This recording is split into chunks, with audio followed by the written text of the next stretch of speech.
अभी हाल ही के दिनों में ये पोस्ट ऑफिस काफी चर्चा में आया क्योंकि ये है इंडिया का पहला 3D प्रिंटेड पोस्ट ऑफिस। अब इस बिल्डिंग को देख के आपको कुछ ऐसा ही लगेगा, ऐसे तो घर बनाए जा सकते हैं या फिर कुछ इस तरीके से ऑफिस होते हैं। इसमें अलग क्या है, क्योंकि अगर हमारे जो घर हैं वो किस तरह बनते हैं, एक मिस्त्री होता है, कुछ मजदूर होते हैं, उसके बाद हमें चाहिए ईंटें, सीमेंट, सरिया, इन सबको मिला के घर तैयार किया जाता है और इन्हीं से बड़ी बड़ी बिल्डिंग बनाई जाती है। डेफिनेटली बस उसमें कुछ मशीनें यूज होती हैं जो कि ऊंची ऊंची बिल्डिंगें बना सके। लेकिन ये वाला जो आप पोस्ट ऑफिस देख रहे हो, इसको इस तरीके से नहीं बनाया गया। इनफैक्ट इसमें काफी सारा टेक यूज हुआ है, इसीलिए इस टेक वीडियो में आज इसी के बारे में बात करने वाले हैं। और साथ में एक और सवाल है, क्या ये सच में इंडिया का पहला 3D प्रिंटेड बिल्डिंग है? जवाब है नहीं। तो फिर इंडिया की पहली बिल्डिंग वो कौन सी है या फिर इसे पहला नाम क्यों दिया गया, सब कुछ बताता हूँ। लेकिन उससे पहले जय हिंद दोस्तों, क्या हाल है? आप कमेंट में बताइए, मैं बताता हूँ 3D प्रिंटिंग के बारे में। वैसे तो नॉर्मल भाषा में हम लोग प्रिंटर देखते हैं भाई, कोई फोटो या फिर कोई भी डॉक्यूमेंट आप प्रिंट करते हो, एक्चुअली ये 2D होता है साइंस की भाषा में, क्योंकि एक्स और वाई दो ही एक्सिस होते हैं। मेरी वीडियो भी आप ये जो देख रहे हो ये 2D है। 3D मतलब जिसमें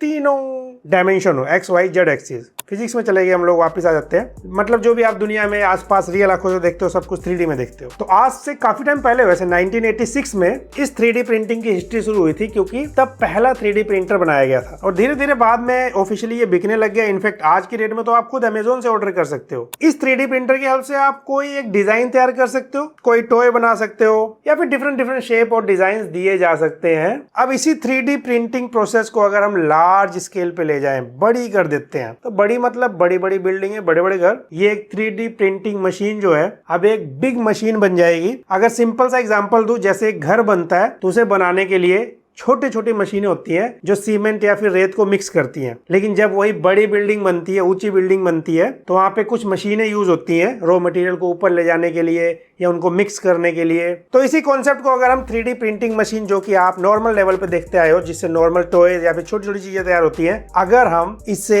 बड़े स्केल पे लेके जाएं और अगर बना दें इससे एक घर, ऑफिस, बिल्डिंग, तो फिर उसे बोला जाएगा 3D प्रिंटेड बिल्डिंग। घर बनाया तो 3D प्रिंटेड हाउस, कुछ भी बोल सकते हो। या फिर इससे हम चाहे तो किसी का स्टैचू बना सकते हैं, 3D प्रिंटेड स्टैचू बन जाएगा। तो अगर हमें 3D स्टैचू, 3D हाउस ऐसा कुछ बनाना है तो उसके दो तरीके। बेसिकली सबसे पहले किसी भी 3D डिजाइन का मॉडल तैयार करना, उसको स्कैन किया जा सकता है मल्टीपल कैमरा से, जिससे उस सब्जेक्ट का डायमेंशन, शेप और साइज का पता लगे। दूसरा तरीका, जैसे बड़ी बड़ी building, mall, shopping mall, in fact घर भी बनने लग गए, एक 3D डिजाइन तैयार किया जाता है जहां पे पूरा स्ट्रक्चर बना दिया जाता है, भाई ये कैसा दिखने वाला है। तो ये दो तरीके अप्लाई कर सकते हैं। अब उसके बाद एक ऐसी मशीन को हम यूज कर सकते हैं, 3D प्रिंटिंग मशीन को बेसिकली, जो कि बिल्डिंग बना सकते हैं, क्योंकि यहाँ पर एक सॉफ्टवेयर है जो ऑटोमेटिक होगा। अब जाहिर सी बात है, इस मशीन को रन करने के लिए इंसान चाहिए, तभी ऑटोमेटिक वो रन करेगा। लेकिन और भी कामों में अभी भी इंसानों की जरूरत पड़ेगी। इसमें सब कुछ बताऊं कैसे। बाय द वे, अगर आप जानना चाहते हैं 3D प्रिंटिंग, ये जो हाउस है या फिर बिल्डिंग कह सकते हो, ये ऐसा नहीं कि एकदम से अभी बनने शुरू हो गए। ये पहले भी इंटरनेट पे अगर आप वीडियो देखोगे तो इसको पहले भी बनाया गया है कई जगह पे। लेकिन यहाँ पे एक इंपॉर्टेंट सवाल आता है, हमें जरूरत क्या है भाई? अच्छे खासे इंसान बना रहे हैं, सब कुछ ठीक चल रहा है, बड़ी बड़ी बिल्डिंगें जब बन रही हैं,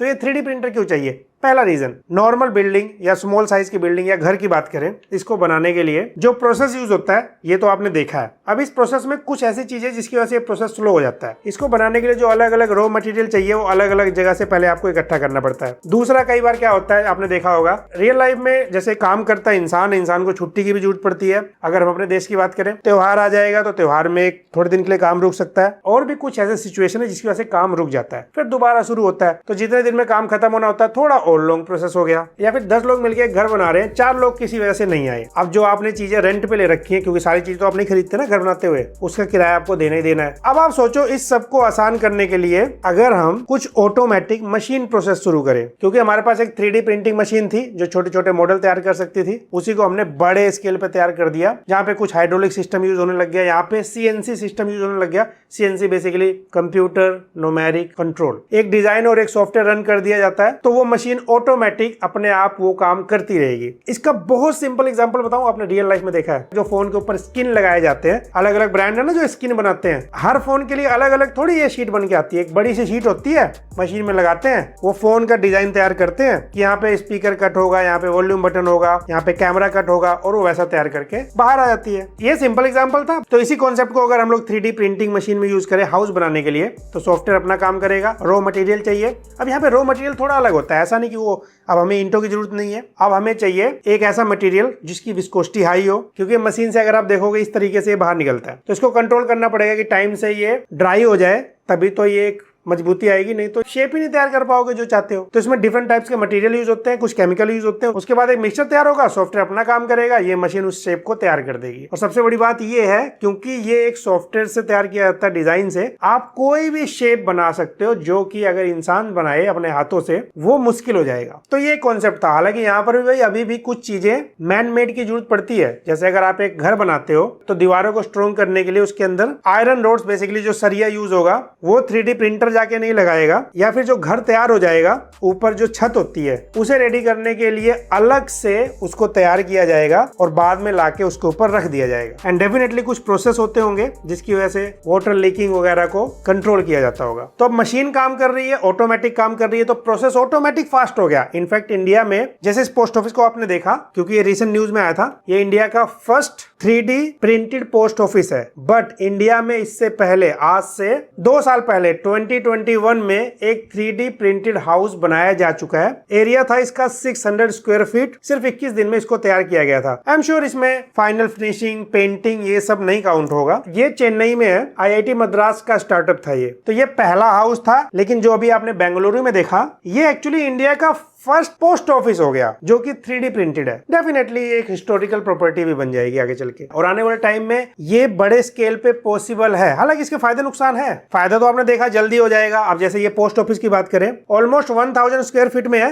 41 डेज में तैयार कर दिया गया। पूरा नेम कैम्ब्रिज लेआउट बेंगलुरु, और मेरा भी पूरा नेम ज्ञान थेरेपी, जिसको आप सब्सक्राइब करेंगे तो हम 3 मिलियन पहुंच जाएंगे। तो काम काफी जल्दी हो सकता है बिना रुके, क्योंकि मशीन काम कर रही है। पर इसके नुकसान क्या है? जाहिर सी बात है, इसको चलाने के लिए हमें स्किल्ड, मतलब जिसको नॉलेज हो, वही इसको ऑपरेट कर सकता है। दूसरी प्रॉब्लम ये है कि क्योंकि ये मशीन ऐसा नहीं है कि आप खुद खरीद लोगे बनाने के लिए, ये रेंट पे मिलेगी और इसको सेटअप करना पड़ता है। इसको प्रॉपर एक एरिया चाहिए, जगह चाहिए, वहां पे इसको सेटअप किया जाएगा। और ये मशीन ऐसा भी नहीं कि हर जगह अवेलेबल है अभी जिसको आप रेंट पे ले आए। और इसका रॉ मटेरियल जिससे तैयार होता है वो भी हर जगह नहीं मिलेगा आपको अभी रेडी करने के लिए। लेकिन हाँ, ओवर द टाइम ये चीज आसान की जा सकती है। और अगर एक खाली ग्राउंड में ढेर सारे घर बनाने हो कुछ लोगों के लिए, एक कॉलोनी की तरह, तो वहां पर क्या होगा, आसानी से जल्दी बनाया जा सकता है, और सारे डिफरेंट शेप या डिजाइन या एक तरीके से। और एक और चीज है, यहाँ पे बड़ी बिल्डिंग, जो ऊंची ऊंची बिल्डिंग्स होती है ना, 3D प्रिंटिंग प्रोसेस से अलग अलग ब्लॉक बना के फिर इतनी ऊंची बिल्डिंग तैयार करना, जोड़ के और फिर उसे एक मजबूत बिल्डिंग बनाना अभी इतना पॉसिबल नहीं है। स्मॉल बिल्डिंग, लेआउट, घर, ये सब बनाना ज्यादा आसान है। बाकी हाँ, यहाँ पे एक सवाल आपके मन में आएगा, जब भी कोई चीज ऑटोमेटिक होने जाती है, जैसे कंप्यूटर आया था, तो काफी सारे लोगों की नौकरियां थोड़ी देर के लिए जो कागज पे लिखते थे उनका कम हुआ था।